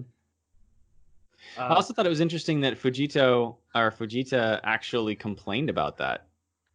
Now, it's not necessarily for morality reasons of like, it's against her will, but more of like danger reasons. Like, she could break that contract and kill you at some point. But it was interesting that he rebelled at that moment, even just to suggest it. Shin and Noi also signed contracts. Because we ship them. Repartnering up. Fujita and Ebisu do not, because Ebisu had to go poop real bad and she missed it. Because of the meat pie. Because of the meat pie. Whoops. Also, I love the scene when Kaiman and the waiter are like sitting on a bench, and the demons are flying out of the demon house. They're like, "Hey, we should wave to them." Hi, and the demon's like, "Sup?"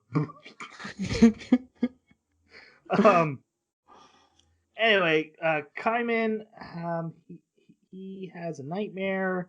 His boss is like, "Hey, I can help you. I've noticed you're having problems." He tells him about it. He's looking for the cross-marked eye guy.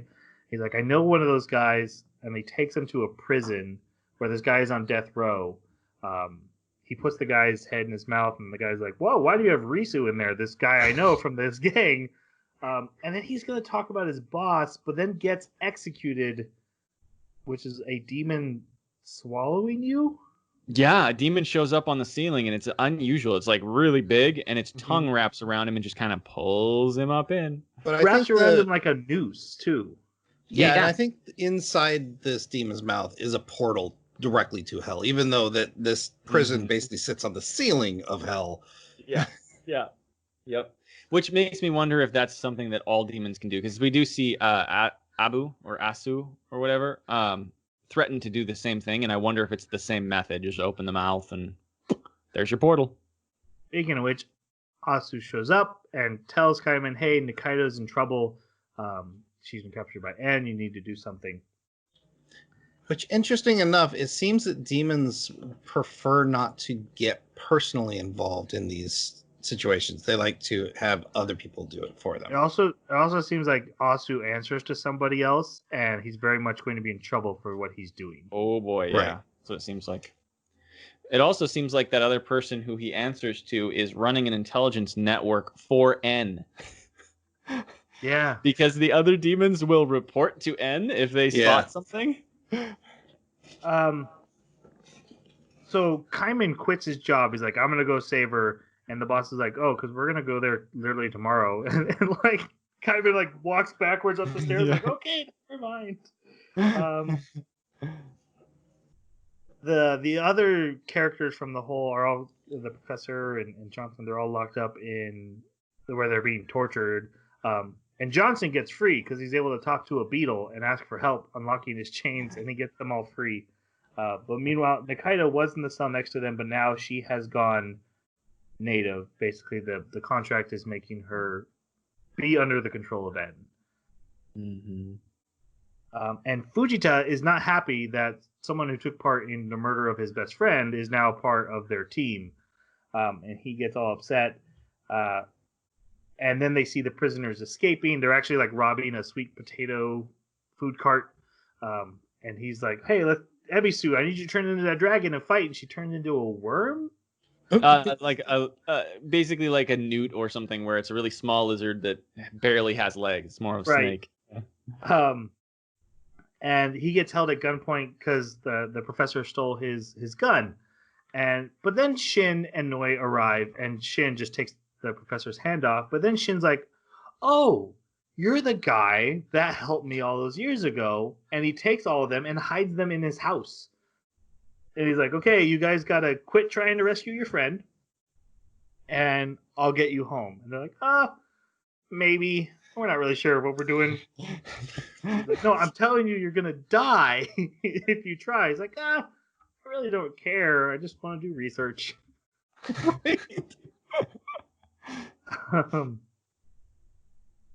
And then Shota, the bird guy, starts trying to like mess with Nikaido. He wants her to die. Because he wants to be En's partner, and now that she's the partner, he's super jealous. Yep. But he's also tasked with showing her a movie that En directed, produced, and starred in about En's backstory, about how he accidentally turned his parents into mushrooms and then ate them to survive, but then was found and worked in a slave factory until he was he was thrown in the garbage that leads to hell, and then just lived in hell for a while, and then finally got out, and then according to him, his criminal empire is built to stop these slave rings where they use high magic users and turn them into smoke producers for sale. And he built this huge family. Things were going great until the cross-eyed gang started getting in the way, and all his members were getting killed. And they sent Shin and Noi after this guy, and they lost. So he goes, and we had already heard about this time he turned an entire city into mushroom, and this was the event. He got attacked by this guy. He turned the whole city into mushroom, and he's like, well, I must have killed him. But then he sees a headless man walk into the hole through a door. And what I really like about this anime is that everyone has a little bit of their own mystery, but it's all the same mystery. It's all connecting into one center. This headless corpse who seems to be a very tall individual and powerful, but mysterious. Mm-hmm. And quick with a knife. Yeah, it should be mentioned he fights just like Kaiman does. Kaiman uses a Bowie knife that he can dice you up with, and that is exactly what this killer was doing.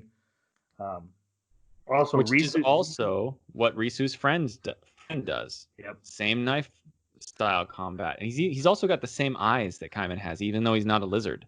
If you look at the shape of his eyes through the mask, same shape. You know, and I spent the first couple episodes wondering why Kaiman always puts on the gas mask. I'm like, is there a reason he can't breathe? Is he just trying to hide his lizard head? And I think that's part of it. But this other character wears a very similar, not quite a gas mask, but some kind of black, similar to a gas mask. Right. Mm-hmm. Again, I thought like, okay, you've literally given us so many clues. You're going to tell us, right? And right. Yep. But we find out that the whole reason N wants a time travel magic is so that he can go back to this night and make sure that he killed the killer that had wiped out his gang. Which I thought was, I'm like, okay, that makes a lot of sense. That this all ties together. Anyway, He doesn't want to go back and kill the killer before he killed his family. I don't know if he wants to change the course of history. He just wants to know, do I need to continue chasing after this that dude? makes sense. Avoid paradox. Just get information. And then, just like we had a baseball episode, now we get a cook-off episode. So the Kaiman poses as his boss's new wife. They go to sell meat pies. I love this. And they're competing against a former employee who has stolen most of their recipe and is selling apple pies. And they're competing to see who's going to be the restaurant of N and his little, like, N has a whole mini city that he runs. It's not just one building. So they are trying to expand. She cheats by putting out, her power is that she creates a monster that then seduces people with magic. She doesn't seduce people with magic. She makes a monster that does it for her, which is very odd. And which can produce pies for her. Yep. Yeah, it seems like whatever it eats, it produces. But one of the things that was absolutely fascinating to me about this monster is that it's named Angel and it has a halo, but it's the most grotesque thing you see in this anime as a creature. It really is. Yeah, it is like worm, like it's like a thin Boba Fett with a nasty face. Yeah, like or not Boba what Fett, does but, this mean? Jabba the Hutt. Yeah, exactly. Like, what does this mean about, like, is that an angel? Is she summoning an angel? And is that what they look like in this universe? Like, I am so curious. Also, demons wear sweatshirts, which I find fascinating. Like hoodie sweatshirts. It's great. Around the same time, Kaiman learns for sure Nikaido is a sorcerer. He sees her in a newspaper, and then he's like, oh, well, I kill sorcerers. Do I even save her? What am I doing now? But because of all the commotion of the pie rush for these seduction apple pies, he's able to grab her and run off.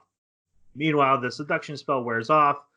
N is like, hey, I'm going to try the other pies. And he's like, oh, I made you a special mushroom pie. Well, N only eats mushrooms. And he eats it. He's like, okay, you win. It's over.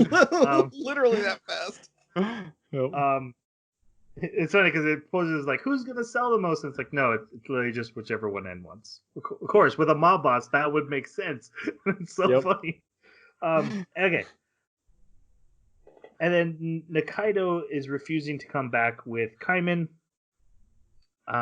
We get a flashback scene of Aikawa and him talking with Risu about he shouldn't have joined that gang and trying to talk him out of it. And then we come back to the scene. And basically, Risu goes to a village where the Red Eyes are, or the Red Cross Eyes are going to be, so he can find his old boss. He's trying to solve his own murder mystery.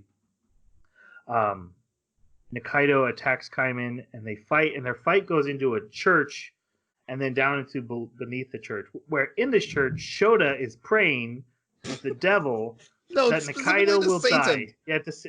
Yeah. Let her die.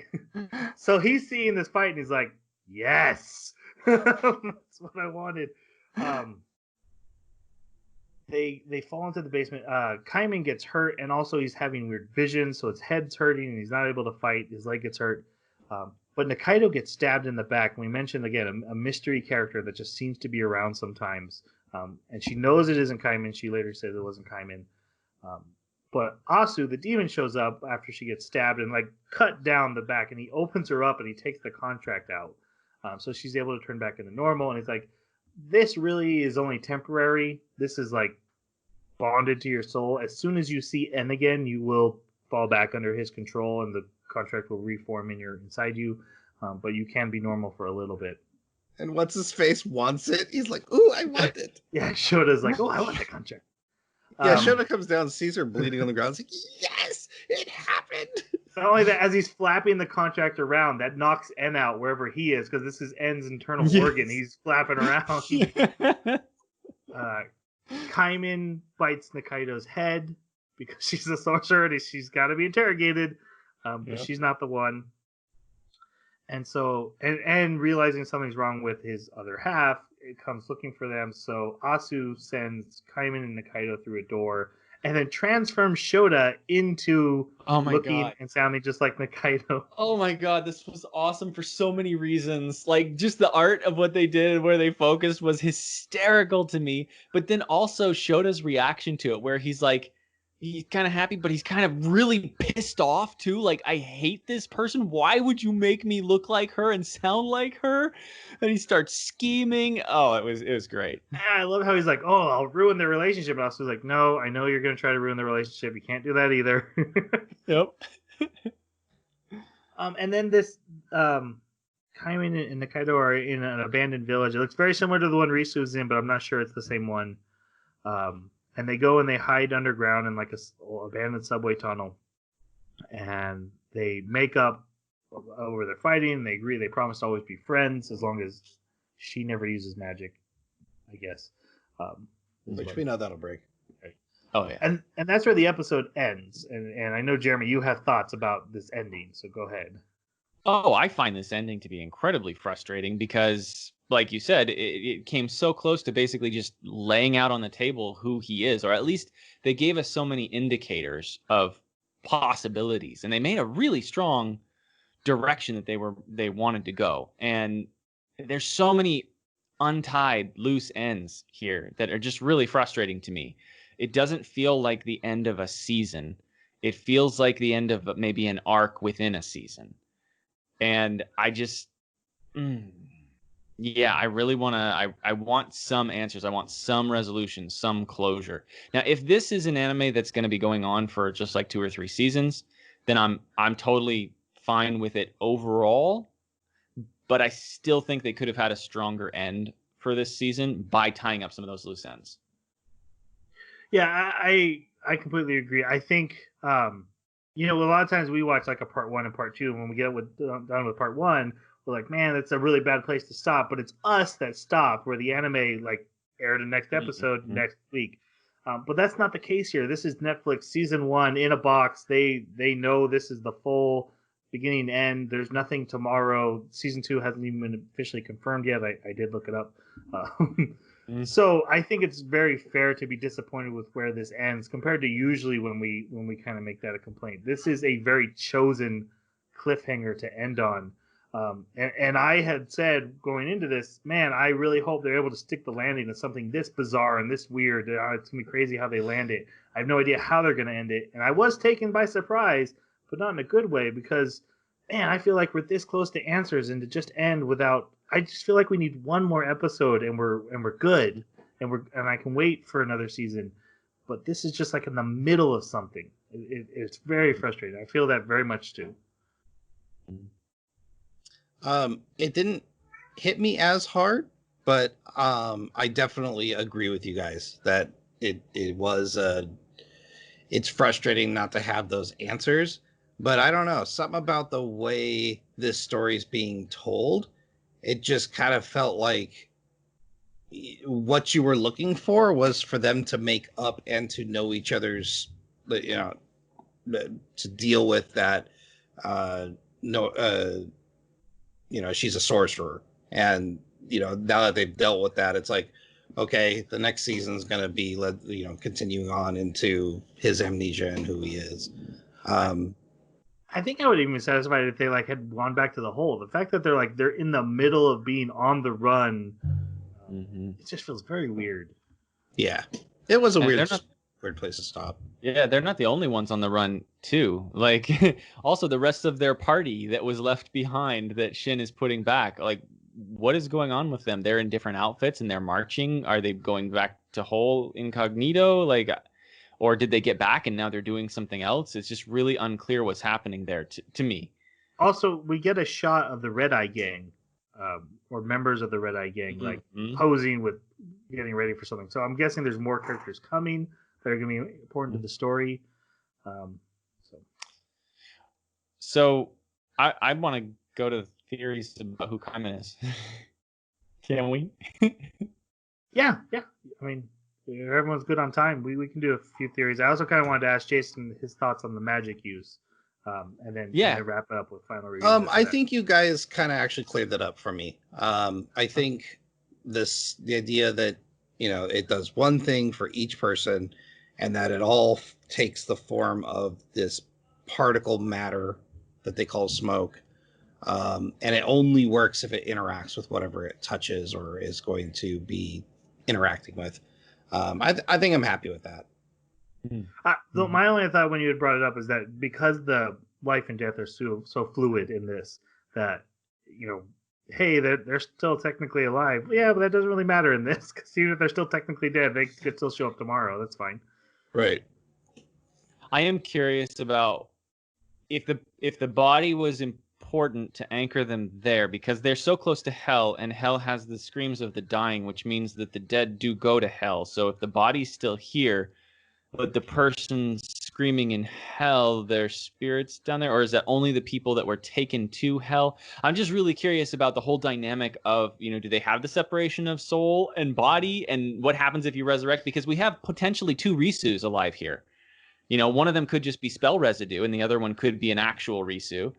But I'm just really confused. Yeah, besides the mystery man and besides the man in the mouth, there's no indication or implication that there's a separate entity to the body, because when we see that dude get sucked to hell in prison, it's his body. Took his body. Exactly. So these people who are dead at the corpse party, but they're not in hell, where were they? Were they just in purgatory? Were they in heaven because their body was here? Maybe it's humans that are in hell. Maybe. Oh, interesting. But that cross-eyed guy is a sorcerer that got sucked to hell. Yeah, maybe that's for them. That's imprisonment, whereas humans, when they die, go. I'm just guessing. That's very possible. Let's go to Kaiman's identity. What guesses? What do you got? Like I said, I think he's a mixture of three people. I think he's Risu, Risu's partner, and Mystery Dude. And I think Mystery Dude is the sorcerer that combined basically all three of them. And I think Sorcerer Dude was doing something, and Ebisu got in the way and messed it up. That's my running theory. Interesting. So Sorcerer Dude would then be using Risu to masquerade inside the mouth as him, right? Right. Because he's asking the question. Yeah. So partner is Cayman, Risu's inside, and then Mystery Dude is like connected in some way through magic, and that's why he's always around. I think that Kaiman is Aikawa, the friend, but I think Aikawa is also the Mystery Dude, and I think that Aikawa is either top tier, maybe the boss. Maybe not the boss, but at least top tier in the Cross Eyes, and doesn't even have Cross Eyes. Because he warns Risu not to get involved with the Cross Eyes as if he's not involved himself. But it would make sense if he was high rank and just didn't want his friend, his partner, getting involved with them because he knew how dangerous they were from personal experience. Additionally, when Kaiman, it almost seems like he dies. I can't remember, and I didn't want to take the time to refresh my memory during the podcast, but in that scene in episode 12, when Kaiman's sitting there before that dark entity manifests and goes out to kill her, or at least stab her in the back, stab Nikaido in the back, didn't it show like the little devil behind the eye that gets revived? Yeah, I do think there was something like that. Yeah, it showed a whole bunch of things flashing as Kaiman was seeing these visions. There were all these things flashing of like a little devil and everything. So I'm wondering if there was another thing that was said there. The words that popped up were something like, are we really going to do this again? Are we going to kill a friend again? Yeah. Risu said that to him. The Risu in his throat said something like that to him. Well, I'm not sure who said it. Maybe it was Risu, but the words make sense coming from Ikawa if Ikawa is the one who cut Risu's head off. Right. Killing a friend. So yeah, I don't know. I think it's Ikawa. I think Ikawa's the mystery man. I think Ikawa is like the central guy who caused all this trouble. And I don't know why he would have been going after N's family, but I think he was for some reason. So why? So the question is, remember, why does Kaiman have the Red Cross if that guy didn't? And then why does his head grow back? I think that's part of the spell, honestly. Yeah. Whose spell? Because it's implied that you can only have one spell on you at a time, and if he has a lizard head spell, why does he also have head regrowing powers? Well, do you remember how? What was that? And I was gonna say, why does the guy walk around headless in the first place? Well, do you remember how Ikawa or Risu was complaining to Ikawa that, yeah, I want to join the Cross Eyes because you at least have some magic, but we never learned what Ikawa's magic was. So you think his own power is his head regrowing? His head regrowing and possibly manifestation. I'm not really sure what, like, it might be both of those things. It might be something else where those are just like facets of it. Not really sure. And then she would have just changed his head when Ibisu encountered, changed it into a lizard. And why put Risu's head in a box? A friend. You killed a friend. You got to keep a memento. Okay, so that was Aikawa's apartment they went to? I think so. Okay. Interesting. Yeah. All right. I don't know. I'm like, I think Aikawa is Kaiman. That's it. And Kaiman even said when he gets his name Kaiman, like, oh, that sounds like my. Maybe I really like that. Maybe it sounds like my real name. Yeah, Kaiman Ikai. Kaiwa, kind of. Yeah. Anyway. Okay, let's go to final reviews. Jeremy, what do you think? I really like this anime. I really, really, really like this anime. I didn't think I would because it's got so much violence and it's just a little bit trippy. And I normally don't like I normally don't like trippy stuff, and I find it nonsensical most of the time. And the violence was just it was just over the top a little bit here and there, but they pulled it off. They have great storytelling, fantastic world. Everything is intriguing, and in that way, the trippiness of it was like you were saying with the corpse party. Like, what? what is this? What's gonna happen next? So fantastic job. The only complaint I have is that they completely dropped the ball with the ending, in my opinion. And I have to mark them down a full point for that, because that was painful. I'd give them a 4 out of 5. All right, Jason, what do you think? Yeah, it's echoing a lot of the points that Jeremy just brought up. Like, the world building is just fantastic. There's not a character in this anime that I dislike like you, Troy. I find myself wanting to know more about the crime boss and his family than I do the protagonists. Finding out more about these worlds and what they mean, how they exist, how they intertwine. It's just it's a fascinating ride. Definitely really trippy. It's not perfect, and there's a lot of violence. So I give it a 4. It's definitely worth a watch for a mature audience. I'll tell you that. For me, even with the ending, I'm still going to give it a 5, mostly because as soon as there is a season 2, I'm pressing play. I'm going to reach out to you guys and be like, are we doing season 2 for the podcast? Yes, no. If you guys say no, I'm pressing play. This is now a personal, I want to know what's going on. I want to watch this. I'm super excited to see where it goes. That it left me wanting more. So even with that ending and that bad taste in my mouth, I'm willing to jump back in. And that's a 5 for me. Again, it's so unique, and I love the creativity behind it, the amount of imagination to create this world, to create these characters. That's insane, and I love it. I love seeing that kind of creativity on display. So 5 for me. This is one of those animes that I go back to what you say, Troy, is like, the reason we watch anime is that you can do things in it that no other medium can do. And I think this is a great example. I don't see this being done in any other medium and being able to be successful.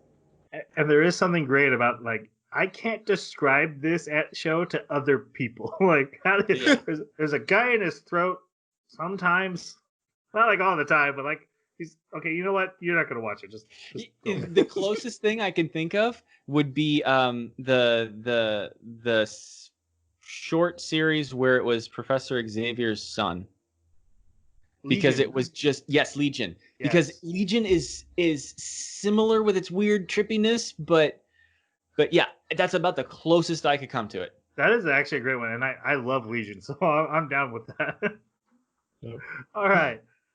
So yeah, if you have thoughts on this and like to share them, please reach out to us on Twitter at Baka Podcast or email the animebakaclub@gmail.com or leave a comment wherever you found the podcast and they'll get back to us. Hopefully. The next anime that we are watching is called Somali and the Forest Spirit. It's about humans are extinct except for there's one little girl that's left, and she teams up with a golem that is charged with protecting a forest, where he's like a monster trying to take care of like the last human child, and it very much has a father-daughter vibe going to it, and I couldn't not pick that. My daughter also wants me to pick a anime about a toilet ghost. She says is really good, and I just couldn't bring myself to do it. She's not talking to me right now, so anyway. Are we talking about ghost stories or what's going on? Yeah, no, but apparently like it's a comedy, but also has very good drama in it, and I'm like I can't get hooked into toilet ghost. So Toilet ghost. Someone's gonna comment that like you need to watch Toilet Ghost, guys. Yeah, I'm sure that's what it's called. Toilet Ghost, the anime. All right, let's go ahead and say goodbye. Thanks for listening. Shocking. Sayonara.